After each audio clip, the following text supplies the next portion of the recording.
बच्चों नीट में बहुत सारे क्वेश्चन ऐसे आते हैं जो मेथड बेस्ड होते हैं। तो मेथड बेस्ड का मतलब ये होता है कि क्वेश्चन तो बहुत आसान रहेगा लेकिन हम उसका मेथड ही नहीं जानते, इसलिए नहीं सॉल्व कर पाते हैं। तो उसी तरह का ये क्वेश्चन है।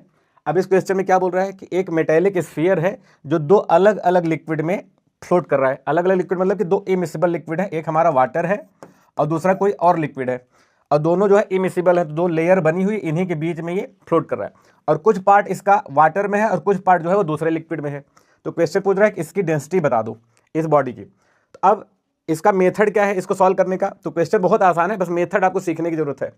तो इसको करने का मेथड ये होगा कि जैसे अब क्योंकि जब कोई भी बॉडी फ्लोट करती है तो उसका जो वेट होता है ना, ग्रेविटी वेट नीचे लग रहा होगा, तो जो अपथ्रस्ट होगा वो इसके वेट को बैलेंस कर रहा है। अगर कोई तैर रही है ना तो वेट कितना लग रहा होगा? उसके अपथ्रस्ट के बराबर, ठीक है।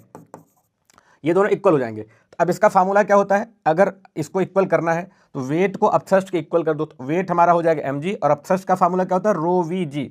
अब यहाँ पर हमें पता होना चाहिए कि रो होता है लिक्विड की डेंसिटी और वी क्या होता है? डिप्ड पार्ट का वॉल्यूम होता है। ये ध्यान रखना, ये अपथ्रस्ट का जो फार्मूला है यहाँ पर रो हमारा लिक्विड का होगा और वॉल्यूम होगा डिप्ड पार्ट का।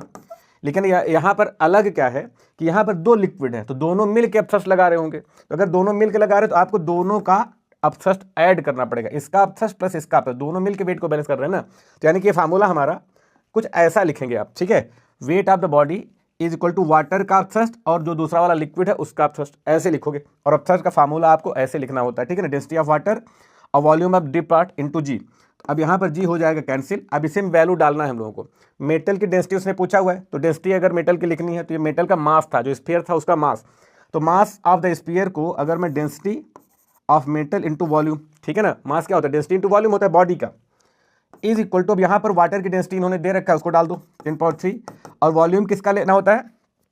और वॉल्यूम किसका लेना होता है? डिप्ड पार्ट का। तो वाटर में कितना पार्ट डिप है वो लोगे, तो 4/5 ऑफ द टोटल वॉल्यूम। तो टोटल वॉल्यूम का, तो टोटल वॉल्यूम मान लो वी है ना, यहाँ पे वी लिया total volume of the body, तो यहाँ पर टोटल वॉल्यूम वी उसका 4/5 पार्ट, तो 4/5 और इंटू जी। अब लिक्विड की डेंसिटी ले लो, तो लिक्विड की डेंसिटी दिया हुआ है 13.5 इंटू 10⁻³, ये हो गया लिक्विड की डेंसिटी, और इंटू डिप्ड पार्ट का वॉल्यूम। तो डिप्ड पार्ट का वॉल्यूम, अब उस लिक्विड में कितना पार्ट डिप है? 1/5, टोटल वॉल्यूम का 1/5। तो टोटल वॉल्यूम लिखो और उसका 1/5 कर दो और इंटू जी। अच्छा जी तो कट गया था ना, तो जी लिखने की जरूरत नहीं है, जी को हटा देते हैं ऐसे, ठीक है। अब ये वी सब में आ गया, वी भी कट गया। अब इसको आप सॉल्व कर दो, आपको डेंसिटी ऑफ मेटल मिल जाएगा, ठीक है। ये हमारा क्या है? 4 इंटू 10⁻³ और प्लस ये आ रहा हमारा 13.5 इंटू 10⁻³ और डिवाइड बाई 5, ठीक है। अब इसको जब सॉल्व करोगे तो ये आ जाएगा हमारा, इतना आंसर आ रहा है 3.5 इंटू 10⁻³ किलोग्राम पर मीटर क्यूब। तो इसमें जो कॉन्सेप्ट था वो ये लाइन थी। तो कहाँ पर कौन सा वॉल्यूम डालना है? दो लिक्विड अगर होंगे दोनों का अपथ्रस्ट